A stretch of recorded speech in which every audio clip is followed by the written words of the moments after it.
Darkness may rise, but the light remains eternal, spreading the gospel, transforming lives. எனக்கு அன்பான சகோதர சகோதரிகளே, முதலாவது உங்கள் அனைவரையும் இயேசுவின் நாமத்தினால் வாழ்த்துகிறேன். எல்லாரும் சத்தமா ஒரு ஹல்லேலூயா சொல்லுவோமா? இந்த நாளில் நாம் தியானத்துக்கு எடுத்துக்கொண்டதான தேவ வார்த்தை சங்கீதம் 113 அதிகாரம் 9 கடந்த வாரத்தில் நாம் தியானித்ததான வசனத்தின் தொடர்ச்சியாக இன்று பார்க்கவிருக்கிறோம். மலடியை சந்தோஷமான பிள்ளத்தாய்ச்சி ஆக்கி வீட்டிலே குடியிருக்க பண்ணுகிறார் என்றதான வார்த்தையை குறித்து தியானித்தோம். அதுல சொல்லப்பட்டதான உடல் ரீதியான மலட்டுத்தன்மையை பார்த்தோம். இன்று ஆவிக்குரிய மலட்டுத்தன்மையை குறித்து தியானிக்கலாம். ஆவிக்குரிய மலட்டுத்தன்மை என்பது ரட்சிக்கப்பட்டு பல நாட்கள் ஆகியும் ஒரு முன்னேற்றம் இல்லாத கிறிஸ்தவ வாழ்க்கையை குறிக்கிறது. பொதுவாக ஒரு தம்பதி திருமணமாகி பல நாட்களாய் அல்லது பல வருடங்களாக அவர்கள் வாழ்க்கையின் அடுத்த கட்டமாக அல்லது திருமண வாழ்வில் ஒரு முன்னேற்றமாக கருதப்படுகின்ற குழந்தை பாக்கியம் இல்லாத ஒரு தம்பதிகளே, அதிலும் அந்த பெண்ணிற்கு மட்டும் நம் நாட்டில் இந்த சமூகம் வழங்கும் ஒரு மிக உயர்ந்த பட்டமே மலடி, அதாவது மலட்டுத்தன்மை கொண்டவள் என்பதே. ஆவிக்குரிய வாழ்விலும் நாம் ரட்சிக்கப்பட்டு பல ஆண்டுகளாகியும் ஆவிக்குரிய வாழ்வில எந்த ஒரு முன்னேற்றமும் இல்லாமல் இருப்பதே ஆவிக்குரிய மலட்டுத்தன்மையாக சொல்லப்படுகிறது. இயேசு கிறிஸ்துவை மணவாளனாக ஏற்றுக்கொண்டு நாம் ரட்சிக்கப்பட்டு கிறிஸ்தவ வாழ்க்கையில பிரவேசிக்கிறோம். ஆமேன் சொல்லுவோமா? உலக மன வாழ்க்கையில் மனதளவிலும் உடல் அளவிலும் அவர்களுக்குள்ளான புரிதலே அவர்கள் வாழ்க்கையின் அடுத்த கட்டமான குழந்தை பாக்கியமாக பார்க்கப்படுகிறது. ஹல்லேலூயா. அதே போல ஆவிக்குரிய வாழ்வில் நம் ஆத்தும மணவாளனான இயேசு கிறிஸ்துவோடு நம்முடைய ஆவியிலும் ஆத்துமாவிலுமான புரிதலே நம் வாழ்க்கையில் ஆசீர்வாதங்களை கொண்டு வருகிறது. ஆமென். எல்லோரும் ஹல்லேலூயா சொல்வோமா? ஆமென்.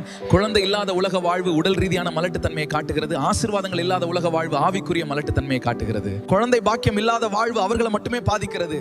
ஆவிக்குரிய மலட்டுத்தன்மையை கொண்ட ஒருவர் வீட்டில் இருந்தாலே அவரால் அந்த குடும்பமே பாதிக்கப்படுகிறது. ஆமென். இதற்கு உதாரணமாக நாம் ஒரு சம்பவத்தை வேதத்தில் வாசிக்கலாம். யோவான் 5 அதிகாரம் 5 அங்கே 38 வருஷமாய் வியாதியா இருந்த மனிதன் இருந்தான்.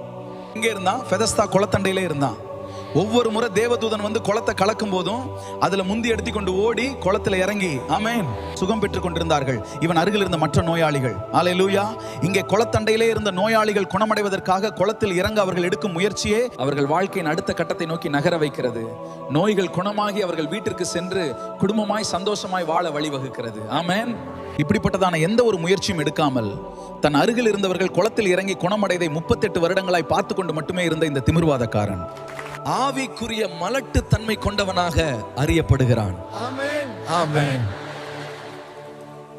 ஆவிக்குரிய மலட்டு தன்மையிலிருந்து வெளியே வருவதற்கான வழியாய் நாம் அறிவது அந்த திமிர்வாதக்காரனை போல அல்லாமல் தேவனோடு ஐக்கியமாகி அவருக்கு நம்மீது உள்ள எதிர்பார்ப்பை பூர்த்தி செய்து ஜெபத்தினாலும் வேத வாசிப்பினாலும் அவருடனான புரிதலை உண்டாக்கி தேவ ஆசீர்வாதங்களை பெற்று மகிழ்ச்சியாய் வாழ்வோம். கர்த்தர் உங்களை ஆசீர்வதிப்பாராக. ஆமென்.